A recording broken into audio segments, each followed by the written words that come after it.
Hello, everyone. It is a pleasure to speak to you today, and many thanks to Anise and her team for the invitation. I want to do a quick shout out to Prairie View A&M. I am a graduate of the Electrical Engineering Department. So woo, Prairie View. Again, I've been in the job for 2 years for the Air Force Technology Transfer and Transition Program. Let's go to the next chart. Well, I wanted to show this. This is the 40 years of technology transfer. We continue to get outstanding support from Congress in the tech transfer program. A lot of times people come to me and say, how long has this program been in existence, or why are we doing this? And this is a good way to partner with our partners out there. The other piece that I want to talk about is when you start talking about working with the federal government in research and development, I believe there's over 14 different departments that have a research and development program consisting over 300 different laboratories. And so again, it's many thanks to Congress that continue to put programs out there for us. And I'm going to cover in detail of how some of the other departments do their tech transfer, which is slightly different from the Air Force. So if you will go to the next chart. Within the Air Force, we added an extra T for the transition piece. When we're talking about technology transition, we're talking about capabilities that go to the warfighter. But when we talk about technology transfer, we're talking about products. Sometimes it's considered spin out. So we have many cases where when we spin technology out, it will go to a university, it will go out to industry, and then we will see where that same technology will make its way back into the Department of Defense or the Air Force. And so we would call that a spin-in. And so if you look at this chart, for us within my shop, I cover 100% of tech transfer and probably a portion of the technology transition. Everyone across the Air Force should be working toward transition and how to get new capabilities to the warfighter. So we have quite a few organizations, and I believe Mr. Harrison covered all of the technology directorates across AFRL that is continuing to develop new capabilities, new technologies to go to the warfighter. But there are cases where technology transition comes through my shop as well. But again, when I'm talking about Air Force T3, I have oversight of 100% of tech transfer. Okay, let's go to the next one. Okay, I wanted to show you this chart here. So within the Air Force, when you look at this chart here, you look at all of the legislations that Congress has given us. And again, you can see starting back in 1980, we were given patent license agreements, and all of the pieces here that's denoted in blue is underneath my group. So within my shop, for the Air Force, which is slightly different from the Army and Navy, their shop is slightly different than ours. And again, as I said earlier, we're talking about other government agencies as well when we're talking about the Department of Energy, NASA, and other groups. I sit on several interagency working groups where we try to do a lot of the lessons learned and reports that go up to the Pentagon and on up to the White House, to the office of the OSTP office, Office of Science and Technology Policies. And so again, I'm gonna stick strictly with the blue highlighted areas of how to work with us. So if you will go to the next chart, CRADA is probably our most customizable and flexible agreement. So when we go into these technology agreements and how to work with us, if you look at the bottom, it says who can partner with us. So we're talking about state, local government, businesses, public and private, foundations. So we're talking really about everyone. When we talk about individuals, foreign organizations, academia. And so we do have CRADAs, international CRADAs as well. So when we start talking about how to leverage these opportunities, we're talking about a big savings in time and in money. And so it becomes very important that you work with us. So if you will go to the next chart, okay, when you're talking about what are some of the benefits, one is to be able to share facilities. One is to be able to look at the contacts and relationships. So there are many cases where it's me in the laboratory will work with a subject matter expert out in a company, and we can see where they can start to collaborate. And then if they want to go beyond just a collaboration, they decide to go and develop a crater. So we're talking about being able to share intellectual property, pooling our talents together, and then another way of sparking innovation across the government and across all of the different organizations that are out there. And the biggest one, when we're talking about doing any of these agreements with us, each and every one of them have a level of confidentiality. So if you will go to the next one. Okay, there's also what we call limited purpose or non-traditional craters as well.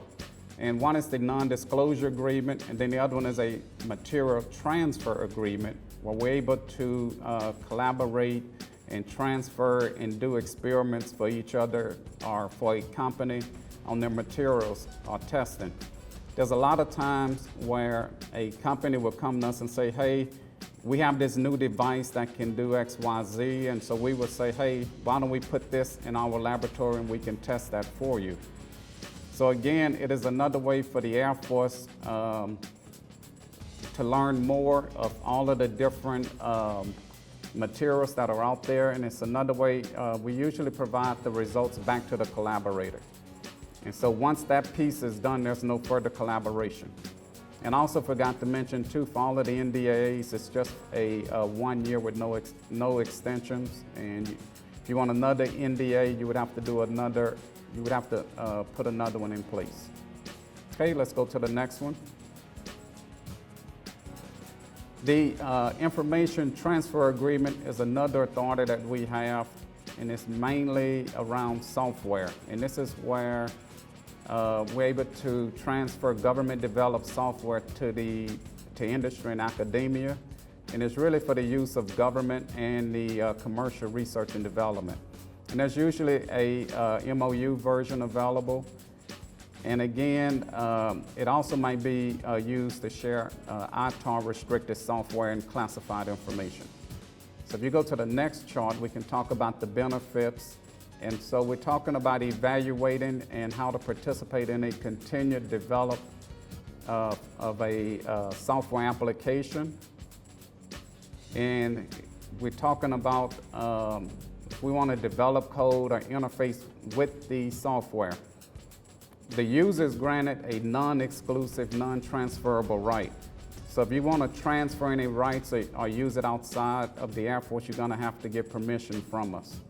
So again, this is another way for us to be able to share information. And again, it's usually between the Air Force and just that entity. Okay, next. Okay, here's the one that's been around since 1980, was the patent license agreement. With my shop, we continue to see the patent license agreements go up, and our number of royalties are continuing to go up as well. But again, if you, there's several sites to go to, but it's under our techlink.org site, and it has all of the technologies available across the entire Department of Defense. And you can also go to the site that Mr. Harrison was talking about as well. So there's multiple ways to get to this, but again, if you can go to techlink.org. But again, we have 3 types of license agreements, which is exclusive, partially exclusive, and non-exclusive. A high percentage of those are non-exclusive. So if you can go to the next chart. Okay, for the colleges and universities, this is one of the top ways of working with us, is creating an EPA. And so we do have several cases with colleges and universities where you go beyond an EPA, you can also have a crater with us as well. That was the first one that I covered.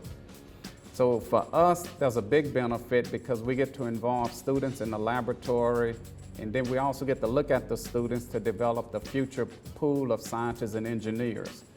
So a lot of the technology directors across AFRL has a try before you buy process in place where we can look at the scientists and see how well they're doing.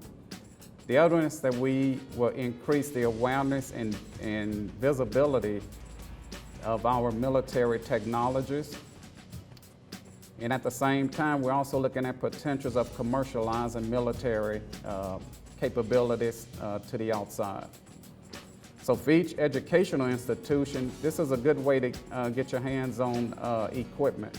And again, there's many cases where we have equipment that may have cost $1 million or $2 dollars, and the university does not have those types of funds. And so we create an EPA so that they can come onto our facilities to use our equipment.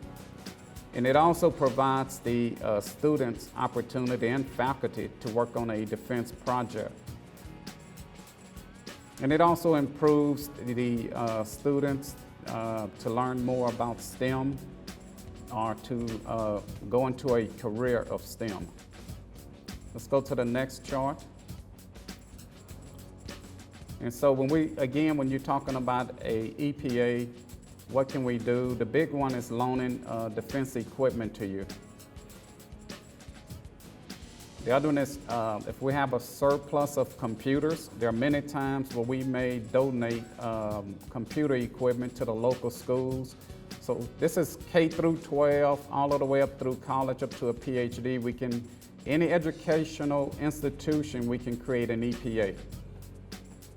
So the other one is making lab personnel available. So we have quite a few PhD workers that will go and teach at the universities and help with the development of courses and materials to help some of the colleges and universities work on real and world-class projects. The other one is providing a sabbatical opportunity for the faculty, and we also provide internships for students. And I believe that several of those questions were answered earlier today already. Okay, we can go to the next chart.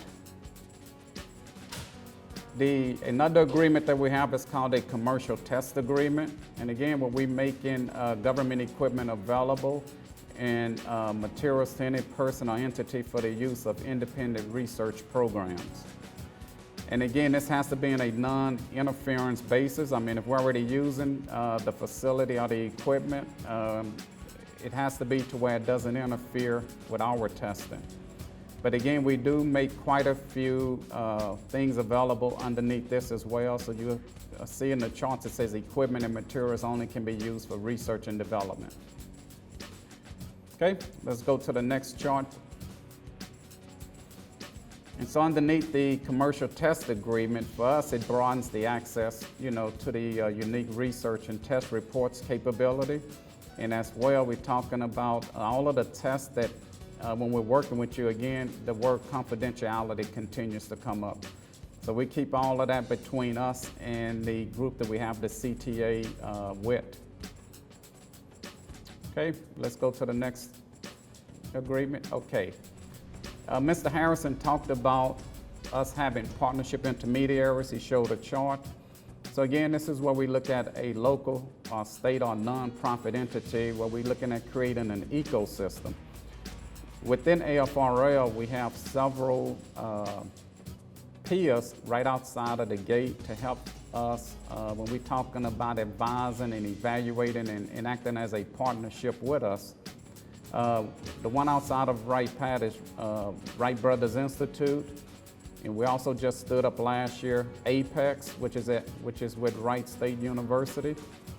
And I believe you're going to hear from several others today, later today. One is going to be Doolittle Institute. I believe Nice Tech is there from out of our Rome, out of the Information Directorate out of Rome, New York.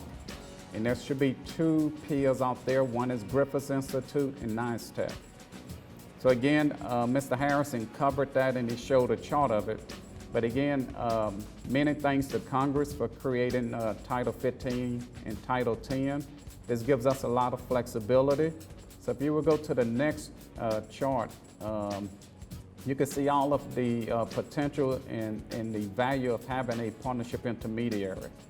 And again, they act as a go-between, but they've been able to help us in so many areas, from helping with patent license, helping with commercial applications for technologies. They also help us interface with the local and state governments as well. And so when you're talking about from a industry and academia standpoint, a peer can really assist you in matching you with some of the DoD technologies. And also we're talking about market assessments and business plan development assistance. Again, you would hear from, I believe you're gonna hear from Ms. Evans out of Apex, and she's gonna go through quite a few things, and several others will be talking about all of the different ways to work with us and programs that they're working on for us. So if you will go to the last chart, this is my contact information, joseph.gordon.5@us.af.mil. Again, I'm excited about all of the opportunities that Anissa and her team are providing. There are just unlimited ways to work with the United States Air Force. And you can catch all of the tech transfer activities and all of the things that we're doing. That's on Twitter. We have LinkedIn, we have Facebook. This area continues to grow, and I'm excited of where we're headed. Over the last 3 to 4 years, we've doubled the number of patents across the United States Air Force. And again, all of the things that we're doing as a group, I'm very excited. My hat is off to Anissa and her team. I want to thank everyone again for calling in and viewing. And if there are any questions, let me know.